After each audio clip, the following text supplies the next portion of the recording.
Good morning, everyone, and welcome to Voices of the Goddess podcast, where we empower, inspire, and uplift women to become the goddesses they are meant to be. I am Julietta. I am a physical therapist here in sunny South Florida, originally from the Midwest, Wisconsin. I'm a cat mom, I'm a jeweler, I'm an artist, I'm a podcaster, I'm an author, I do all that in addition to my healing slash, lots of titles. It's a lot and it's amazing.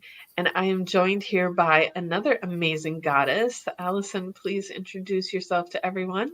Hello, everybody. My name is Allison Mancini, and I am a holistic nutritionist, originally from Michigan. I call that home, a couple Midwest girls here. But I've been in South Florida for almost 30 years. I can't believe I'm even saying that. I know. Because you must have moved here right after you were born, right? Exactly. And got married shortly thereafter. I also was married very young, seriously, but not seriously. And then also, I have two amazing children, adult children, 25 and 22. I have been married for over 28 years, so I have an amazing husband. But I'm currently coming to you guys from Texas, where it's like, I don't know, it's probably maybe 54 out now, but I'm loving it. I have long sleeves on, I have jeans on, I haven't got my cozy sweater ready for later. I'm like so excited. But you know what I'm really excited about? What are you really excited about? Helping all these amazing women, not only as a podcaster, but as a nutritionist. I really enjoy everything that we're doing. And it's just really sharing with women and helping them grow and being the best that they can be, right? Absolutely. And, I guess this is episode 73.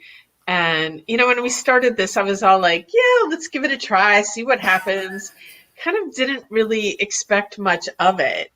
But the feedback that we get, I've had people like, oh my God, this person said this thing and it literally changed my life. And like, I didn't expect those things and they're happening. And then I go back, like, why shouldn't have? Of course I should have expected them. Like, yes, this was going to be an amazing supporting tool for women out there, but it's super exciting. And you know what else is really cool that we're doing this month?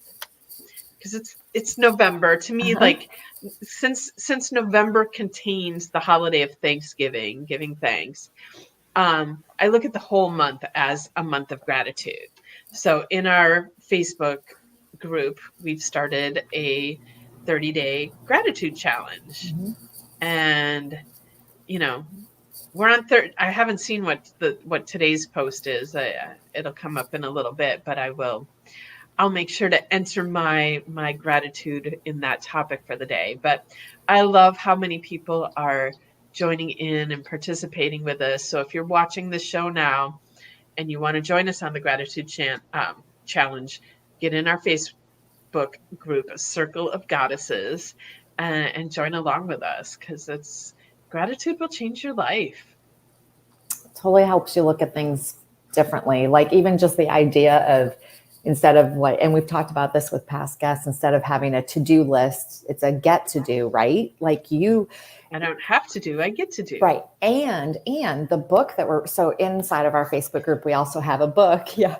And the book that we're reading, like I got through the first section and I was like, holy cow, like we are like, it's so amazing how many, I'm going to totally digress here for a second, but when my daughter was born, shortly after she was born, we found out she had some pretty serious medical conditions, and she's my second born. So I had an older one.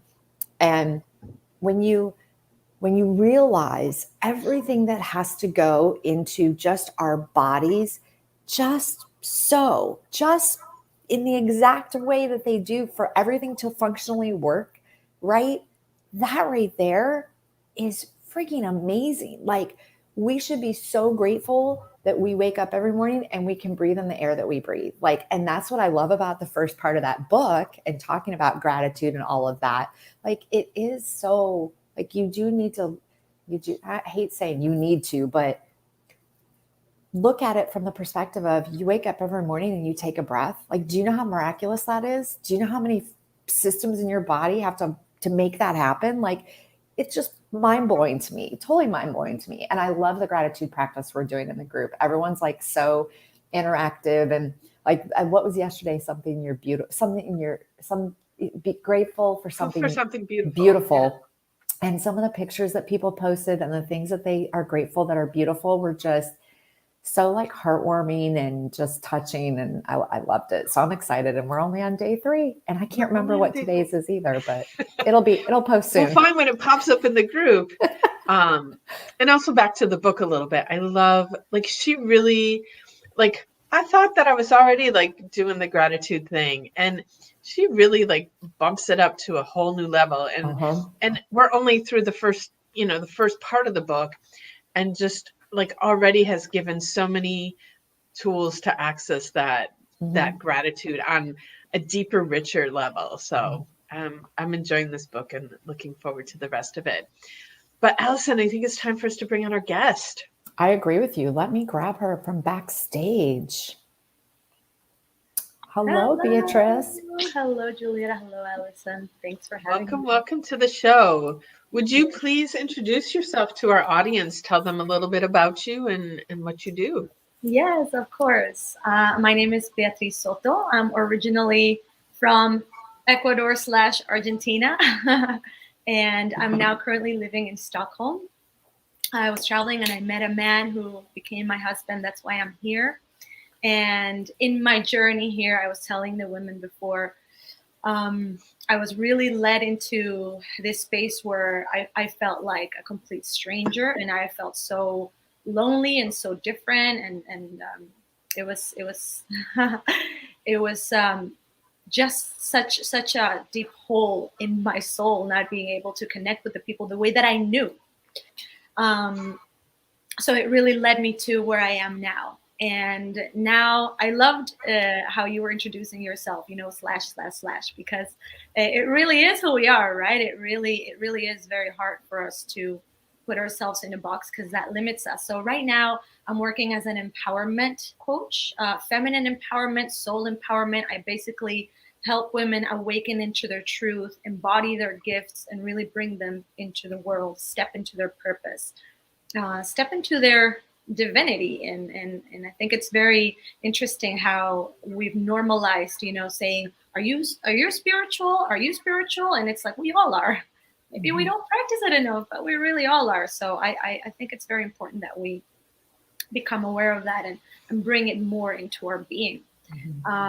So I also, by following the energy of my soul, I also stepped out of the box, and I'm doing cacao ceremonies, healing ceremonies, medicine wheel with rapé ceremonies, which is something that I could have, if years ago, if I could have pictured in my mind what I would have been doing, this would have not been it.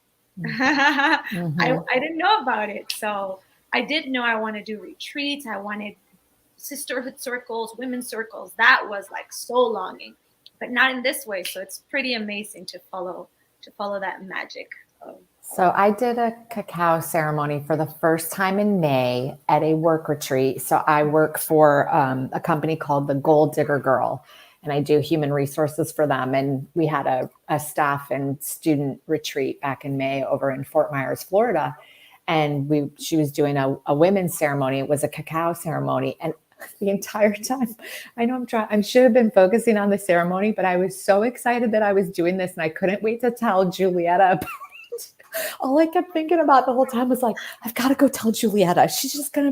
She's like, I'm so excited that I'm doing this, because I know in my mind, I'm like, she has to have done these before, because I know her well enough. Yeah. And it was so incredible. It was such a great experience. And so if you're listening, our audience, and you have never had the opportunity, I highly encourage you, if you're by Beatriz in Stockholm, find her and do one, or there's, you can find women that are empowering other women by doing these ceremonies. So I would encourage that, because they're amazing. Yeah, we also do them online, actually. Oh, there you go. You can just And can I tell you a funny story? I started getting into cacao ceremonies because when I hired my first mentor to start my business, I saw in her website that she did a blog about cacao ceremonies.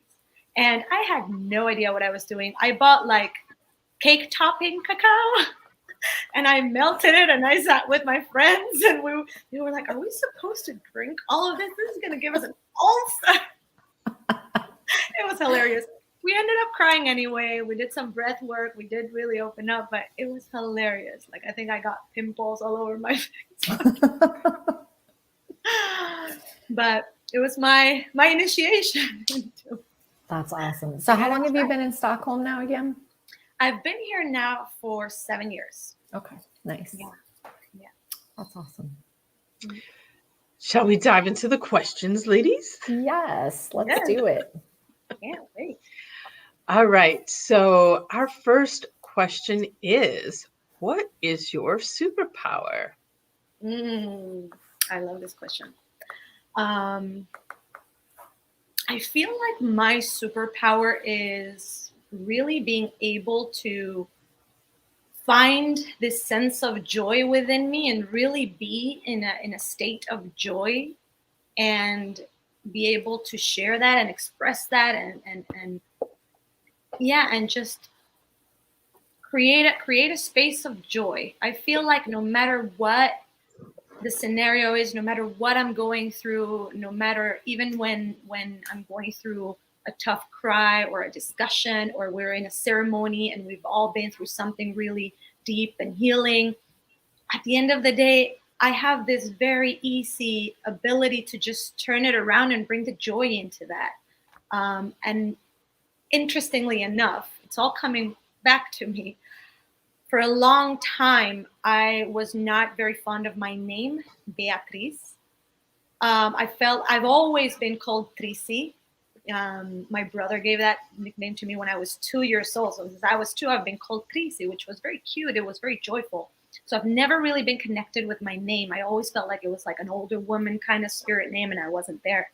And it was when I started accepting my name and embracing my name that I realized that actually Beatriz means she who brings joy, she who brings happiness, she who, and I've always been that for my family, for my friends, so it's very interesting to tap into all these small symbolisms. Like if we look at our names and the vowels that they carry and the sounds and the vibrations that they carry, they bring that. So it was that moment when I stepped into really embodying my name that I understood this is my truth and it's okay. It's okay to be joyful in a moment of sorrow. That's beautiful. That's beautiful. Well, and I think, joy is our natural state and our birthright. And we've just got so caught up into everything that people lose that. So we need people like you to help remind ourselves that joy is our natural state. That's our birthright, where we're meant to be. And yes, it's okay to find the joy even when we're going through challenges, and because it's where we're meant to be. So gratitude that's your superpower. Bring it to the world. Yes. Doing my best. All right. Our next question, Beatriz, is what is your favorite book or a book that has greatly influenced your life? Oh, okay. There has been really so many. And if I can just mention that Everything by Abraham Hicks and Neil Donald Walsh, I just really love these books that are channels of light beings and source and but there is this special book that it was very interesting how it came to me. Here in Stockholm, I became like my friend's helper to move. Every time a friend needs to move, I'm there. I think I've moved so many times in my life that I know how to pack. I know how to get rid of stuff that we don't need anymore. Like, I'm there. And my friend was moving and she had this book and she was going to throw it away. And I just saw it and I'm like, can I keep it? She's like, yeah. I read it and oh my goddess. It was, and before this podcast, because I knew I had to tap into a book, I read it again. And it really is it brought back all of that again. It really brought back all of that emotionality, all of that sensitivity, all of that truth. And the name of this book is A Journey Home by Creon. This is one that is in Spanish. Oh. But have you read it? I read all of them. Oh my goddess, this book. I mean, the name says it all, you know, A Journey Home.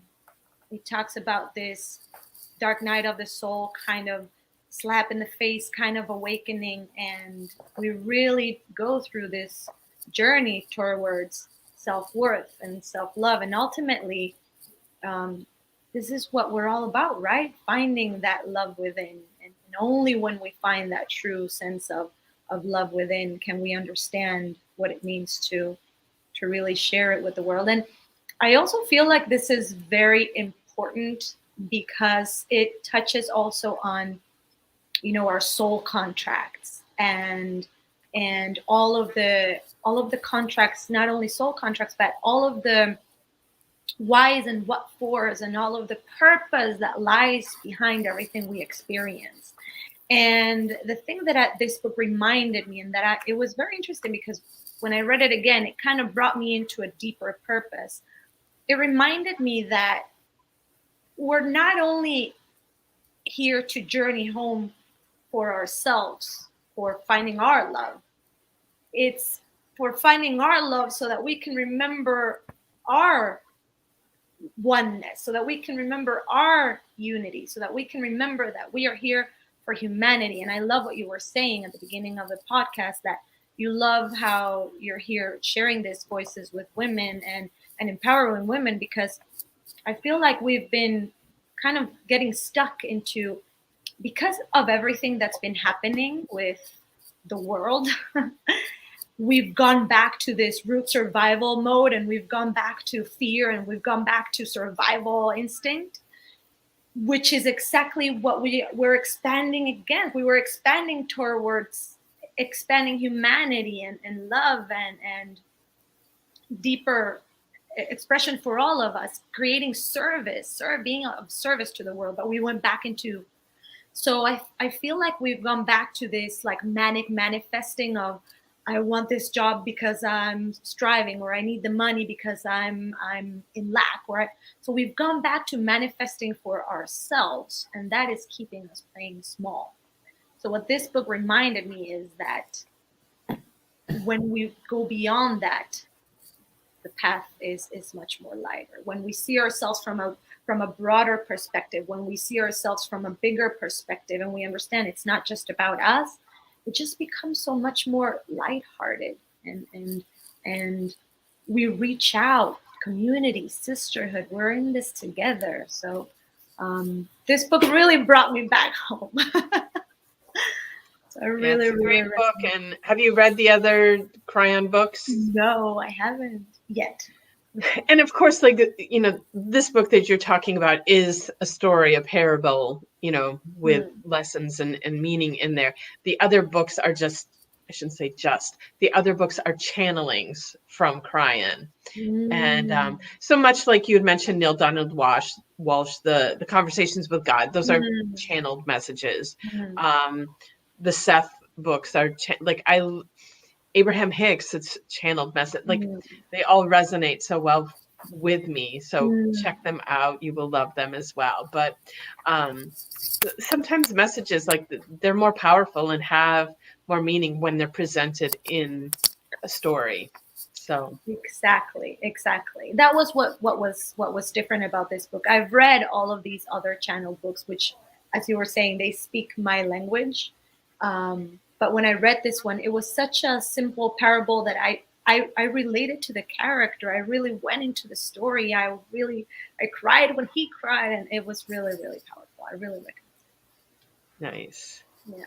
I recommended it to my mom. She was reading it with me. I recommended it to my sister. She started reading it with me. So well, and it's a short, I'm going to say easy read, even though that, you know, there's a lot of depth there, but it is a short, fast read that will move your soul. Love it. All right. We need to get on. Next question is, and I'm like, I think you've already shared a lot, but let's hear, what is your favorite self-love practice? Woo, okay. My favorite self-love practice at this moment and for the past couple of 2 years, I would say, is setting truthful boundaries. I feel like I understood for so many years that my love language was giving and giving and giving and giving, because I have so much love to give. And it was a way of me to not only show you that I love you, being there for you and giving you everything I need, but it was also, I understand now that it was my way of allowing and creating balance and peace. Not because I don't like discussions, but because I bring that. I always had that role in my family or in my relationships, so it was my peacekeeper, not creating boundaries for myself. It was like, whatever you need. So now it really is like more and more standing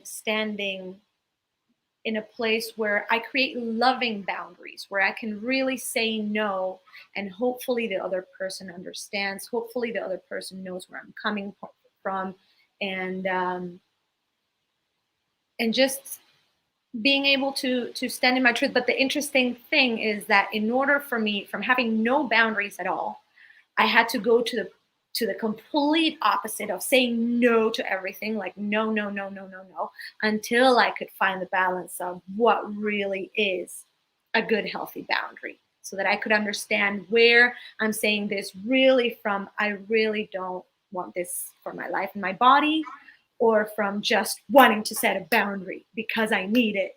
So it's really been an interesting journey. And I feel like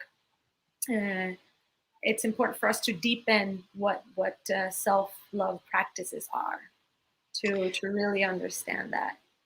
And I love how you say it's a journey, because so often, as women, we tend to fall into the perfectionist syndrome. And so if I'm going to do something, I have to do it perfectly.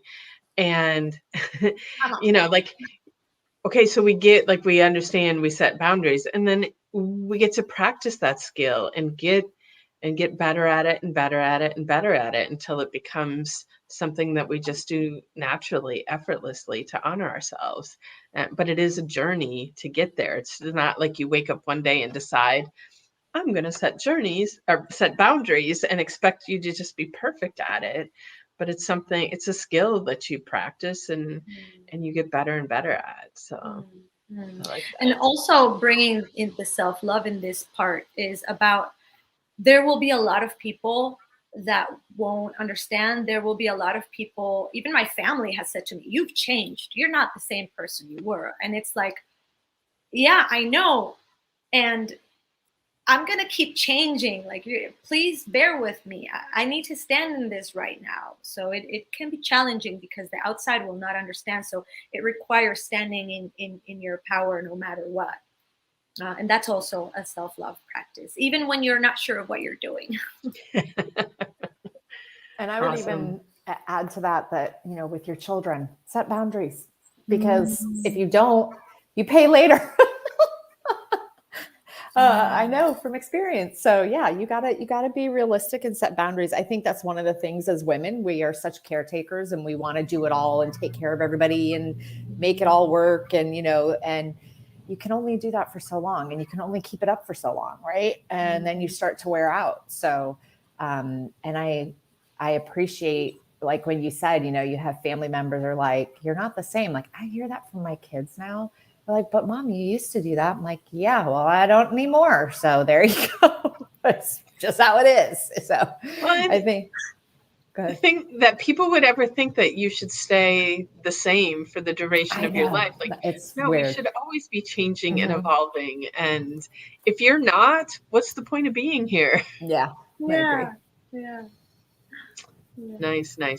All right. Our fourth question, Beatriz, and this came out of, we surveyed our audience before we started this, and, to find out what do they want support with.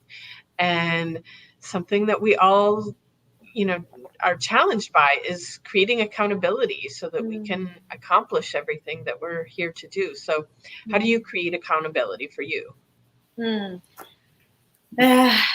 I create accountability in many ways. One of the first ways that I create accountability is sharing with my husband, my family, and my close friends, not just anyone, but my close friends. Mostly whenever I want to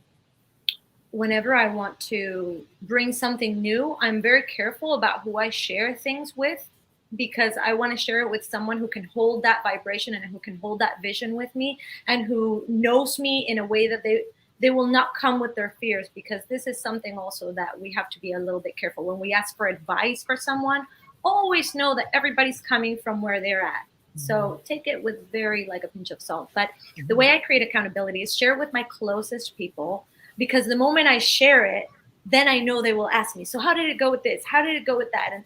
And I don't want to feel in my body that sensation of, oh, I didn't do it, or oh, I didn't.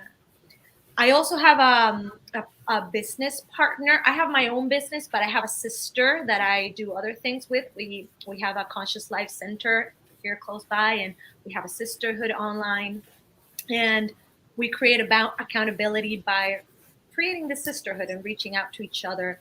And also a mentor or a coach. I always make sure that I have this person not only being there for me, but helping me tap into the tools so that I can create accountability for myself. Because ultimately I can like reach out to all these people, but if I don't create that for myself, then nobody else will. So she is there helping me to keep that strong for myself and helping me to remove all the things that takes me away from that. But definitely have support. It's key, and it makes it easier, and it makes it more fun, and it helps with finding new ways. And yeah, absolutely, all great tools. And I think Alice and I use all of those tools. And so excellent. It's time for takeaways, Allison. Do you have your takeaway? I do have my takeaway. So it's kind of a combination from our interview right now and actually a previous interview, just something that kind of reoccurringly has been coming up in my life a lot lately. And I find when those things happen, you need to pay attention, right? So I think one of the things that I know that I'm working through and that I need to get clear on is really, it combines with setting boundaries and knowing my why, like why I'm doing what I'm doing, and making sure that when I'm doing things that they fall in within those boundaries and that passion and drive that I have. So, and I have, it's been, and that takes time. And it's like you said, it's like a journey. It's not something that happens like, I didn't have a day where I went, oh my gosh, that's it. I mean, I kind of did, you kind of work through it. And so I think for me is just really getting clear on my boundaries. And I think that's important for all women, whatever they are, boundaries within your family and your business, whatever it is, you definitely need to have those boundaries. And I think you need to be true to yourself and true to what you believe in. And you get help with that with accountability partners like this one, pointing at Julieta. And like you said, Beatriz, working with coaches is all of that. It's very helpful in all of that. So you took away everything from the show. Sorry, I couldn't help it. It's a great show. What do you want me to tell you? And some from the previous one. It was a great show. My takeaway is I need to go back and reread some Cryon, because it's been so many years. Like I don't even remember when. I know, and that like now, like even during the show, I've been trying to think of who it was that introduced me to Cryon, and like it has to be at least 15, if not more, years ago that I read that, and so it's like it's time for a refresher course. I need to go back and read that. So I'm excited that you brought that up. So what is your takeaway from the show, Beatriz? My takeaway, what really, really came up again, which which has been coming really strong these past just few days actually, is really opening myself up to receive the guidance to create or to manifest more from a higher perspective, from a perspective of service, from a perspective of what's best for humanity. Like, I'm here to serve humanity, not just to satisfy my human needs and have the money and the job and the house and the this or the that. That will help and make it easier and more fun, but really stepping into my next steps from a place of what wants to really come through me in the service, highest good for humanity and therefore for myself, because I'm part of that. So manifesting from that bigger amplified sense from the heart and not from the mind. Nice. Yes, we all need to live from our hearts. Much more. Awesome. This show has been so full of amazing nuggets for everyone. So thank you for joining us from Stockholm, Beatriz. My pleasure. Thank you for having me. And it was a pleasure to talk to you. When I've been listening to our podcast, I was like, I want these women to be my new best friends. We have friends all over the world now. It's so exciting. It is very exciting. So we also want to thank all of our listeners out there. If you like what you've heard, please subscribe, follow, like, and share this with your goddess friends out there. Also, if you would like to be a guest on our podcast, you can go to our website, which is votgpodcast.com. And there's a form there you can fill out to request to be a guest on our show. Because like we said, everybody out there has a message to share. Even if you think you don't, you do. Trust me, you do. And if you want to get a hold of Beatriz or Allison or myself, all of our contact information, our social media, all of those good things are in the show notes. You can find out how to access us there. So I want to wish all of you a magical, magical day. Bye, everyone. Bye. Thank you so much.